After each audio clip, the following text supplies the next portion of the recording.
Hi students, so today's activity, or the purpose of this video rather, is to talk about other financial services. So we know that banks are there to safeguard, transfer, exchange, and lend money. But there are two primary types of these financial institutions, and depending on what your needs are, that's where you will go. So, there we go. We have depository, and these are places, those that get funds from the public and use them to finance their businesses. And we have non-depository, and these are institutions that do not take or hold deposits. These institutions earn their money selling specific services or policies. Now, all of these are in those financial institutions, but they are performing different tasks. So in this, it shows short-term financial services. So your short-term financial services are those daily needs that you need, that you would get at a bank: checking, ATM, prepaid cards, your checking accounts, credit cards, savings accounts, just regular savings accounts.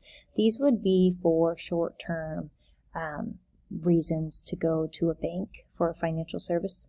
We have long-term, and if you notice, some of these long-term would be in that category of non-depository, right? Your insurance companies, your tax prep companies, your mutual funds would be held, and your stocks would be held in a different way than what we would think as depository. So sometimes we don't think of those long-term needs being held by financial services, but those are indeed the case. We need to think about electronic banking, and I know that's just something that you use now all the time, but the security is the #1 issue for online customers. Banking online continues to expand, and we talked about in class a savings account in Fishers, Indiana, giving you around 0.01 interest on your money. If you go online and research, you can find banks that are strictly online where you can gain 1, 2, 3, sometimes 5% interest by giving your money to an online bank. Now, the withdrawals are more difficult. You have to wait more days to get your money. But if you're willing to wait those few days to get your money, you can definitely make some money putting it in a place online. Just be leery of security. So common services, direct deposit now, just with a click of a button, you can take a picture of your check and deposit it. Auto payments, you have to have authorization, but my Kohl's charge, my Amazon strictly goes to auto payments. ATMs, watch out for the fees. Sometimes you can go to different ATMs within the city Indiana, but that's why I bank with Chase as well, because there's ATMs all over the nation, and many of you have debit cards and you understand that they're withdrawing money for purchases. Let's go back to that. Let's look at a bank statement. I'm not sure how many of you actually have looked at your bank statement before, but they are nice to see everything that's going on, everything that happens within the month.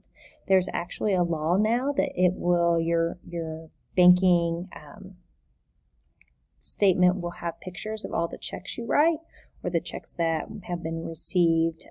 Automated are on there, all your withdrawals. I would highly suggest to be checking this statement each month to make sure everything is valid.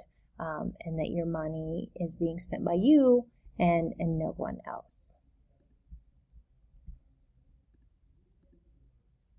So let's talk about financial institutions, and let's talk about the most common that we see. We see commercial. You've been working with concepts and services based mostly on commercial banks throughout this time in class already.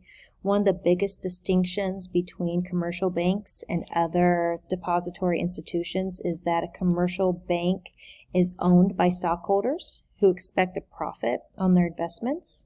So today, commercial banks may work with both businesses and individuals. So just make sure that you understand what those banks are, who those banks are. We have savings and loan associates. Traditionally, they specialize in savings and mortgages.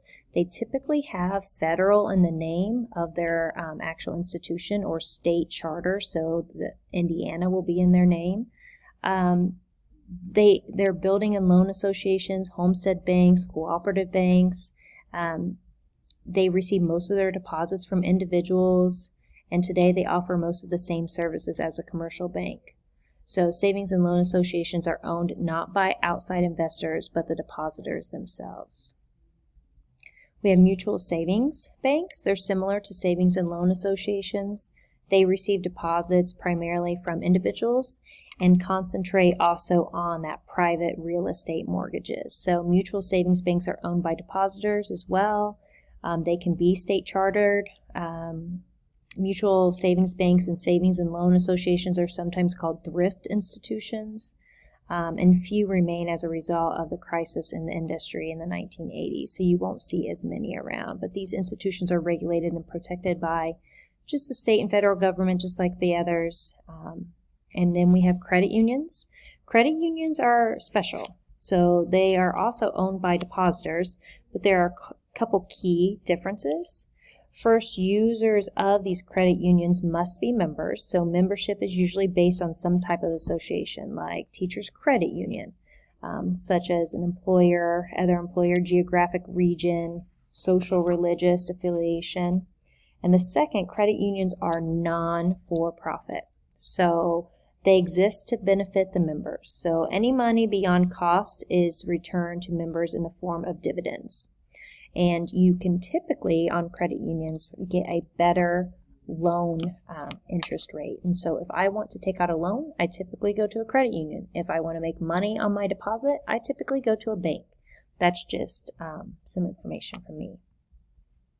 So those non-depository that I kind of mentioned earlier, you see a list right here: life insurance companies, investment companies, other finance companies like brokerage houses, loan companies, even payday loan locations are types of non-depository locations. Again, they're not taking deposits. That's not their job. Now, we do have some problematic financial institutions. I just mentioned one, pawn shops. Most students don't think of pawn shops as a financial institution, but they are literally making a loan based on a tangible possession. So you go in and you need an advancement on maybe your paycheck because you are broke. You ask for $300 and you tell them that you'll pay them on Friday when you get paid. So they will advance you $300 by giving them your ring or giving them, something tangible that they could either sell if you don't come back for it. And so that's a pawn shop. The check cash outlets, payday loans are where you get an advancement of your paycheck, and that's kind of where I was going with pawn shops. Pawn shops a tangible item, but their interest rates are as high as 780%. You want $300 Monday, you owe us $800 on Friday, and it's a real definite problem, and you don't see that. We're blessed in Fishers, Indiana, that we don't see that, but if you come from a small town or no family in small towns, you know that where I grew up, there was a payday loan location almost on every corner, which is just very sad. You never want to rent to own companies like for furniture, even cars. They lease products, and then once you're done with the lease, which lease is just like you are making a monthly payment just to borrow the car or borrow the furniture until you're ready to purchase it. And when you're ready to purchase it, you start all over again, and then you start making monthly payments. So it's definitely not a good financial institution. We don't need to talk about safety yet, so I'm going to go back to this slide and say that is that for financial institutions. Thanks for watching.